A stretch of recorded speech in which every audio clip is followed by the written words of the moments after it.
Friends, आप सभी का स्वागत है प्रगति लाइव में। जो कि आज हम पढ़ेंगे बंगाल के बारे में, पलासी युद्ध और बक्सर युद्ध के बारे में पढ़ेंगे। तो आधुनिक भारत स्टार्ट किए हैं, तो आप पीछे का वीडियो नहीं देखिए। पुर्तगाली यूरोपीय कंपनी का आगमन, डच और अंग्रेज फ्रांसीसी नहीं देखिए, तो आप मेरे प्लेलिस्ट में जाकर देख सकते हैं। तो चलिए स्टार्ट करते हैं। और हाँ, चैनल पर पहली बार है तो प्लीज चैनल को सब्सक्राइब कर लीजिए। चलिए देखते हैं कि बंगाल के बारे में। तो उस समय की बात है जबकि बंगाल में बिहार, उड़ीसा और बांग्लादेश तीनों आपस में था। ये उसका विभाजन नहीं हुआ था। ये जो है बिहार हो गया, उड़ीसा हो गया और बांग्लादेश, ये जो है तीनों आपस में विभाजन नहीं हुआ था, एक साथ था। देखते हैं कि उस समय बंगाल में जो बड़ा समृद्ध था, उस समय जो है आर्थिक स्थिति बहुत मजबूत था बंगाल का। ये जो है आर्थिक स्थिति उसका बहुत मजबूत था।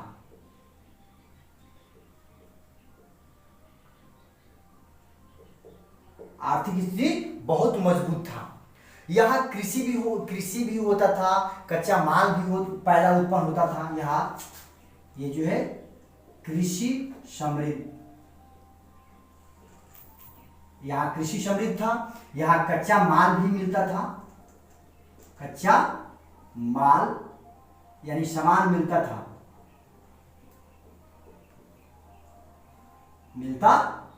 ये जो है बंगाल में उस समय जो है आर्थिक स्थिति बहुत मजबूत था और वहां जो है कृषि समृद्ध था, कृषि भी होता था, कच्चा माल भी और सूती वस्त्र का भी यहाँ व्यापार होता था। यहाँ सूती वस्त्र भी मिलता था, इसलिए जो है बंगाल सबसे बड़ा समृद्ध था। अब देखते हैं कि उस समय जो है ये जो है बंगाल जो है सबसे पहले ये मुगल वंश से आजाद होता है। पूछा जाता है कि सबसे पहले मुगल वंश से कौन आजाद हुआ था? ये बंगाल हुआ था। देखिए ये जो है मुगल वंश से सबसे पहले ये आजाद हुआ था, आजाद होता है, सबसे पहले आजाद होता है ये बंगाल। इसके बाद क्या होता है, जब मुगल वंश से आजाद होता है तो क्या होता है कि ब्रिटिश ईस्ट इंडिया कंपनी इस पर अधिकार जमा लेता है। इस पर जो है British BEIC British east India company जो है बंगाल पर अधिकार जमा लेती है। ये जो है अधिकार जमा लेती है, अधिकार जमा, ये जो ब्रिटिश ईस्ट इंडिया कंपनी जो है अधिकार जमाने लगती है। तो उस समय जो है मुगल वंश का शासक कौन था? तो मुगल वंश का शासन जो है औरंगजेब था। ये जो है औरंगजेब उस समय शासक था। ये जो है अधिकार जमा लिया था, मुगल वंश से आजाद होता है तो मुगल औरंगजेब उस समय शासक था। तो एक यहाँ आता है नवाब बनकर, कौन आता है? सूबेदार बनकर, मुर्शिद कुली खां। यहाँ एक शख्स आता है, कौन? मुर्शिद कुली खां। ये जो है मुर्शिद कुली खां, ये जो है दीवान बनकर आते हैं पहले। ये जो है पहले दीवान बनकर आते हैं, दीवान बनते हैं। ये जो औरंगजेब के समय जो मुर्शिद खां जो है दीवान बनते हैं। और पीछे के वीडियो हम बताए थे कि फर्रुखियत जो है 1717 में उन्होंने स्वतंत्र व्यापार करने के लिए बोल दिए थे और अंग्रेज से। तो 1717 में जो है 1717 में ये जो है फर्रुखियत जो है स्वतंत्र व्यापार करने के लिए बोल दिए थे।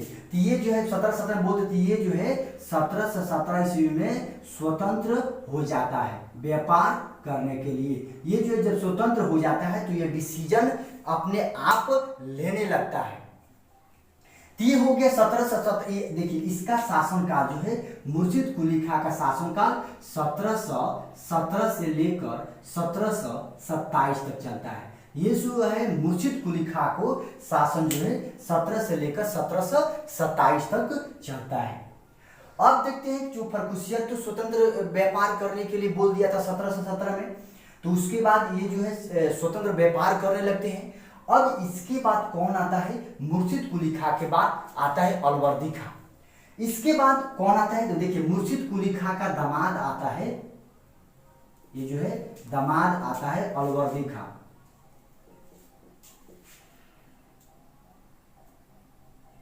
सॉरी, ये जो है अलवर्दी खां, ये जो है 1717 इसकी ये जो है मुर्शिद कुली खां के बाद उसका दामाद जो है अलवर्दी खां इसके पद पर आते 1727 के बाद। 17 से देखिए इसमें दो शासक और आते थे मुर्शिद कुली खां के बाद, ये सिजाउद्दौला और ये जो है एक और था जो कि 17 से 40 तक अपना शासन करता है। उसके बाद जो है ये जो है अलवर्दी खां उनको हत्या करके शासन करने लगता है, शासक बनता है वहां का अलवर्दी खां। तो अलवर्दी खां जो है मुर्शिद कुली खां का दामाद था। अब क्या होता है, इसके बाद अलवर्दी खां का 3 पुत्री थी, उनका कोई पुत्र नहीं था। तो अलवर्दी खां का मृत्यु हो जाती है कब, तो 1756 में हो जाती है। इसकी मृत्यु जो है 1756 में मृत्यु हो जाती है। 1756 ईस्वी में अलवर्दी खां की मृत्यु हो जाती है। अलवर्दी खां के 3 पुत्री थी, उनका कोई पुत्र नहीं था। तो अब देखते हैं कि अलवर्दी खां की मृत्यु के बाद कौन शासक बनता है। अब देखते हैं जैसे कि अलवर्दी खां, ये जो है अलवर्दी खां, ये है अलवर्दी खां, ये जो है इसी के शासनकाल में जो है बंगाल का विभाजन शुरू हो जाता है। अलवर्दी खां के शासनकाल में ही बंगाल का विभाजन शुरू हो जाता है।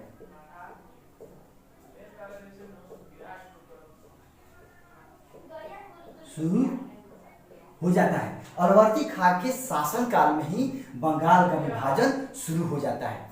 तो अलवर्दी खां के तो 3 पुत्री थी।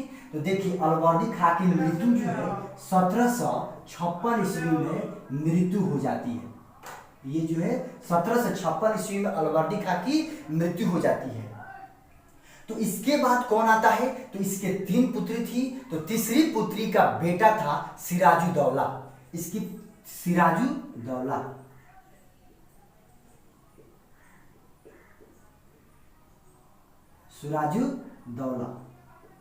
ये जो है 1756 ईस्वी में बंगाल का नवाब बनता है। ये जो है बंगाल का नवाब बनता है। 1756 ईस्वी में जो है सिराजुद्दौला बंगाल का नवाब बनता है। ये जो अलवर्दी खां की 3 पुत्री थी, उनकी तीसरी पुत्री का बेटा था सिराजुद्दौला। सिराजुद्दौला जो 1756 ईस्वी में बंगाल का नवाब बनता है। तो यहाँ समस्या उत्पन्न हो जाती है। तो इनके जो है मौसी घसीटी बेगम और एक और थी, उनको भी वो भी चाहती थी, बंगाल का नवाब बनना चाहती थी। तो ये क्या करती है, ये जब यहाँ बंगाल का नवाब बन जाता है तो यहाँ वहाँ का जो है जनता वो भी सपोर्ट इनका नहीं करना चाहती थी। तो यहाँ अंग्रेज क्या करता है, उस समय जो है कलकत्ता में फोर्ट विलियम किला बंदी कर रहा था। उस समय जो है सिराजुद्दौला जब बंगाल का नवाब था तो उस समय अंग्रेज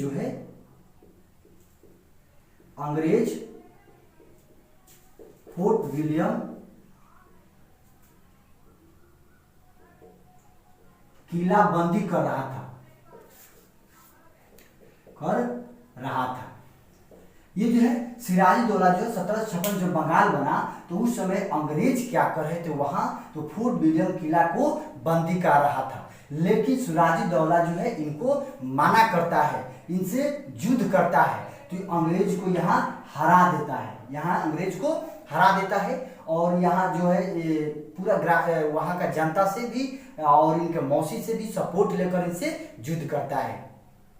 अब देखते हैं कि यहाँ एक घटना होती है। सिराजुद्दौला क्या करते हैं, ब्लैक होल की घटना होती है। देखिए यहाँ ब्लैक होल यानी काल कोठरी,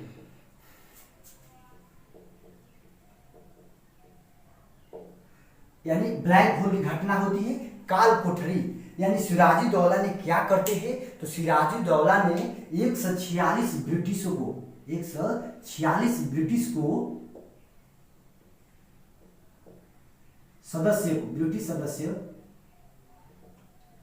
14/18 एक हॉल में बंद कर देता है। ये जो है 146 ब्रिटिश को 14/18 के हॉल कैमरा में बंद कर देता है और देखता है, दिन में बंद कर देता है और देखता है कि 23 इसमें से 146 में से जो है 23 ब्रिटिश बचे थे। 14/18 में ये घटना कब घटी थी देखते हैं। ये घटी थी 20 जून 1756 को। ये जो है ब्लैक होल की घटना कब घटी थी, एग्जाम में पूछा जाता है कि ब्लैक होल की घटना किसने किया था, सिराजुद्दौला ने। कब हुआ था, तो 20 जून 1756 को। ये जो है 20 जून 1756 को ब्लैक होल की घटना होती है, यानी काल कोठरी। तो इसमें 146 ब्रिटिश थे, 14/18 का हॉल था, उसमें से 23 बचे थे। ये जो है 23 सदस्य ब्रिटिश बचे थे, इसमें से 23 बचे थे। और इस घटना को किसने बताया था, तो इस घटना को जो है हॉलबेल ने, इस 23 में से एक का नाम था हॉलबेल इसी ने बताया था कि सिराजुद्दौला ने ये जो है 146 ब्रिटिश को 14/18 हॉल में बंद किया था। तो अब अंग्रेज क्या करते हैं, अंग्रेज और सिराजुद्दौला के बीच एक संघर्ष होता है।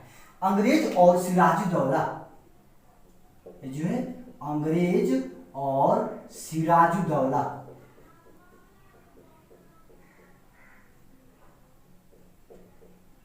के बीच एक युद्ध होता है। अंग्रेज जो है इनके जो सब विरोधी था उनको आपस में मिला लिया और ये जो है एक युद्ध होता है। उस युद्ध का नाम है प्लासी का युद्ध। ये जो है प्लासी का युद्ध स्टार्ट होता है। ये जो युद्ध है प्लासी का युद्ध जो है कब हुआ था, तो 23 जून 1757 को। 23 जून 1757 को प्लासी का युद्ध होता है। किसके बीच, अंग्रेज और सिराजुद्दौला के बीच होता है। अब देखते हैं कि इनका क्या होता है। ये जो प्लासी का युद्ध, जब प्लासी का युद्ध जो है बंगाल में है, प्लासी जगह, तो वहाँ प्लासी का युद्ध हुआ था बंगाल में। तो 23 जून 1756 को स्टार्ट हुआ था। तो ये क्या होता है कि उनका सिराजुद्दौला का एक सेनापति था मीर जाफर, या इसका जो है, इसका सिराजुद्दौला का सेनापति मीर जाफर, ये जो है मीर जाफर, ये सिराजुद्दौला का, यहाँ सिराजुद्दौला हो गया, सिराजुद्दौला का सेनापति। ये क्या होता है कि सिराजुद्दौला का सेनापति इनसे धोखा करता है। सिराजुद्दौला का सेनापति जो है इनको धोखा देता है और ये तो मीर जाफर धोखा देता है। और इसका मौसी भी अंग्रेज के घसीटी बेगम, इनकी मौसी घसीटी बेगम थी, वो भी अंग्रेज के तरफ से इनका विरोध करती थी। तो जब विरोध करती थी तो इस युद्ध में क्या होता है, तो सिराजुद्दौला की हार होती है। जब घसीटी बेगम भी विरोध करती है, घसीटी बेगम इनकी मौसी थी, सिराजुद्दौला की तो मौसी 3 थी, उनकी माँ एगो, घसीटी बेगम उनकी मौसी थी। ये भी अंग्रेज के तरफ से उनका विरोध करती थी। तो इस युद्ध में क्या होता है, तो सिराजुद्दौला की पराजय होती है। ये जो है सिराजुद्दौला पराजित होते हैं। जब पराजित होते हैं सिराजुद्दौला, तो यह अंग्रेज विजयी होते हैं। जब अंग्रेज विजय होते हैं तो अब क्या करते हैं, तो वहां बंगाल का नवाब मीर जाफर को और अंग्रेज बना देते हैं। तो 23 जून 1757 को जब युद्ध हुआ तब मीर जाफर, जब सिराजुद्दौला की हार होती है तो बंगाल का नवाब मीर जाफर बनते हैं। अब बनता है बंगाल का नवाब कौन है, सिराजुद्दौला के बाद तो मीर जाफर आते हैं। ये जो है मीर जाफर, ये क्या करता है, तो ये कठपुतली की तरफ मीर जाफर को अंग्रेज ने उनका नवाब, बंगाल का नवाब बना देते हैं। जैसे भी अंग्रेज बोलता था वैसे ये मीर जाफर काम करते थे। अब देखते हैं कि ये जो है मीर जाफर जो है 1757 से 1760 तक ये रहते हैं। 1757 से लेकर 1760 तक। ये जो बंगाल का नवाब सिराजदौला के बाद मीर जाफर को बनाया जाता है। अब क्या होता है घटना, ये जो है मीर जाफर का दामाद जो है और मीर कासिम आते हैं। मीर जाफर का दामाद जो है मीर कासिम आते हैं, तो वो क्या बोलते हैं, और अंग्रेज से बोलते हैं कि आप जैसे कहेंगे वैसे मैं करूंगा, हमको बंगाल का नवाब बना दीजिए। तो अब ये क्या करते हैं कि ये जो मीर जाफर को हटाकर मीर कासिम को बंगाल का नवाब बना देते हैं। ये जो है मीर कासिम को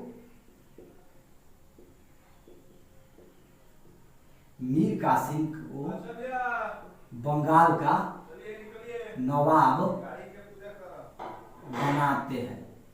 ये जो है मीर जाफर को हटाकर मीर कासिम को बंगाल का नवाब बनाते हैं। तो ये क्या करते हैं, 1760 ईस्वी में जो है मीर कासिम को नवाब बनाते हैं। नहीं, जो मीर कासिम को जब बंगाल का नवाब बनाते हैं, तो मीर कासिम क्या करते हैं कि अंग्रेज का जैसे कि अंग्रेज बोलते थे वैसा ये काम नहीं करते थे। तो क्या किया अंग्रेज ने, मीर कासिम को हटाकर फिर मीर जाफर को नवाब बना देते हैं। ये मीर कासिम के बाद फिर मीर जाफर को नवाब बनाते हैं बंगाल का। ये जो है मीर जाफर को बनाते हैं। ये जो है फिर से देखिए, ये तो सिराजदौला के बाद जो मीर जाफर बंगाल का नवाब बनते हैं। तो मीर जाफर के बाद जो उनका दामाद मीर कासिम आते हैं। जब मीर कासिम आते हैं तो ये जो है अंग्रेज का विरोध करते हैं, जैसे अंग्रेज बोलता था वैसा नहीं करते थे। इसलिए अंग्रेज ने किया कि मीर कासिम को हटाकर फिर मीर जाफर को बना दिया। मीर जाफर को बंगाल का नवाब बनाते हैं। जब मीर जाफर को बनाते हैं तो मीर कासिम क्या करते हैं, ये जो है जाते हैं कहाँ, अब इनके विरोधी के पास जाते हैं। मीर कासिम जो है इनके विरोधी के पास जाते हैं और उनसे जो है गठबंधन करते हैं, और उसके बाद जो है अंग्रेज से लड़ाई करने के लिए रणनीति बनाते हैं। अब देखते हैं क्या होता है।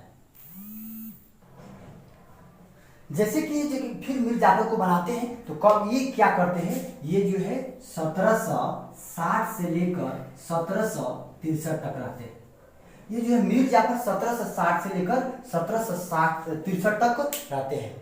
और यहाँ जो मीर कासिम एक और काम करता था। ये जो है मीर कासिम बंगाल की राजधानी कहाँ से बदलता है, मुर्शिदाबाद से मुंगेर को बदलता है। यहाँ एक प्रश्न पूछा जाता है, किसने बंगाल की राजधानी, ये जो है बंगाल की राजधानी मुर्शिदाबाद से मुंगेर किसने बदला। ये जो है बंगाल की राजधानी मुर्शिदाबाद से मुंगेर किसने बदला, तो ये मीर कासिम ने। ये जो है मीर कासिम ने बंगाल की राजधानी मुर्शिदाबाद से मुंगेर बदला था। तो यही इसी बदलने के कारण औरंगजेब ने बंगाल के नवाब से हटा दिया था। जब ये फिर से मीर जाफर जो बनते हैं 1760 से 1763 तक, तो अब क्या करते हैं अंग्रेज, इसी के बाद जो है ये बिहार में पहुंचते हैं। बिहार में कहाँ पहुंचते हैं, तो ये बिहार में बक्सर में पहुंचते हैं। तो बिहार में ये बक्सर में पहुंचते हैं, तो देखते हैं अब बक्सर में क्या होता है।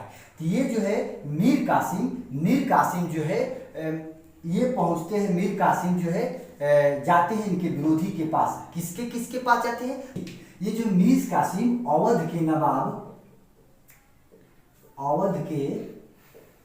नवाब शुजाउद्दौला,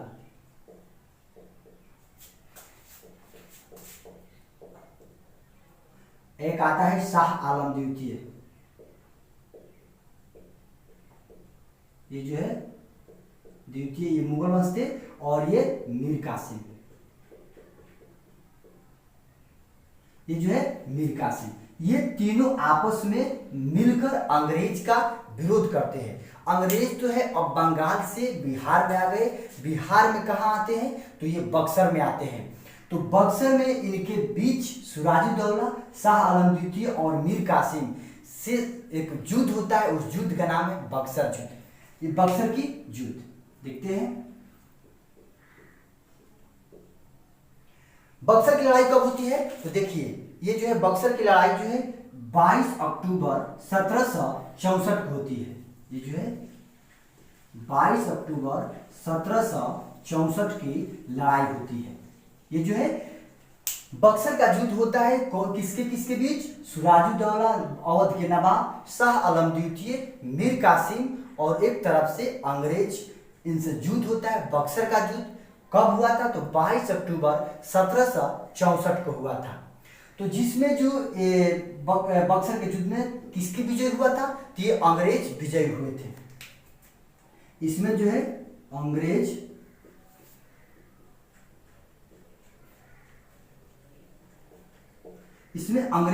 विजय हुए थे। ये जो है इस युद्ध के बाद जो है अंग्रेज विजय हुए थे। शाह आलम द्वितीय, सिराजुद्दौला और मीर कासिम को हार होती है। तो यह एक महत्वपूर्ण युद्ध माना जाता है। इस देखिए एक महत्वपूर्ण युद्ध माना जाता है। तो देखिए अंग्रेज के तरफ से कौन नेतृत्व कर रहा था? तो हेक्टर मुनरो ने। देखिए अंग्रेज की तरफ से कौन नेतृत्व कर रहा था बक्सर की लड़ाई में? हेक्टर मुनरो ने। ये जो है अंग्रेज की तरफ से बक्सर की लड़ाई में हेक्टर मुनरो ने नेतृत्व कर रहा था। और पलासी की लड़ाई में अंग्रेज की तरफ से कौन नेतृत्व कर रहा था? तो क्लाइव ने कर रहा था। क्लाइव ये जो है पलासी की लड़ाई में अंग्रेज की तरफ से लॉर्ड क्लाइव ने नेतृत्व कर रहा था।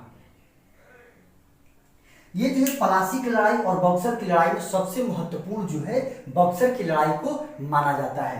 ये जो पलासी की लड़ाई तो 23 जून 1757 को हुई थी और बक्सर की लड़ाई जो 20 अक्टूबर 1764 ईस्वी को हुई थी, जिसमें अंग्रेज विजयी हुए थे। अंग्रेज की तरफ से नेतृत्व हेक्टर मुनरो ने कर रहा था और पलासी की लड़ाई में अंग्रेज के नेतृत्व जो है लॉर्ड क्लाइव ने कर रहा था। अब देखते हैं कि यहाँ एक संधि होती है। ये जो है संधि होती है कौन? इलाहाबाद की संधि। इलाहाबाद की संधि होती है। पूछा जाता है इलाहाबाद की संधि कब हुई थी? तो 1765 ईस्वी में हुई थी। 1765 ईस्वी में हुई थी।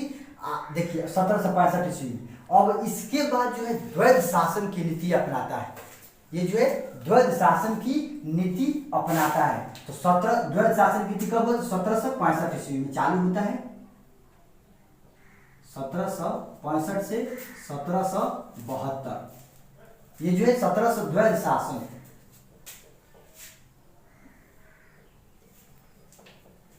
तो आप लोग इस वीडियो को एंड तक देखिएगा। अब आपका चैनल पर पहली बार है तो प्लीज चैनल को सब्सक्राइब कर लीजिए। चलिए, जय हिंद, जय भारत, वंदे मातरम।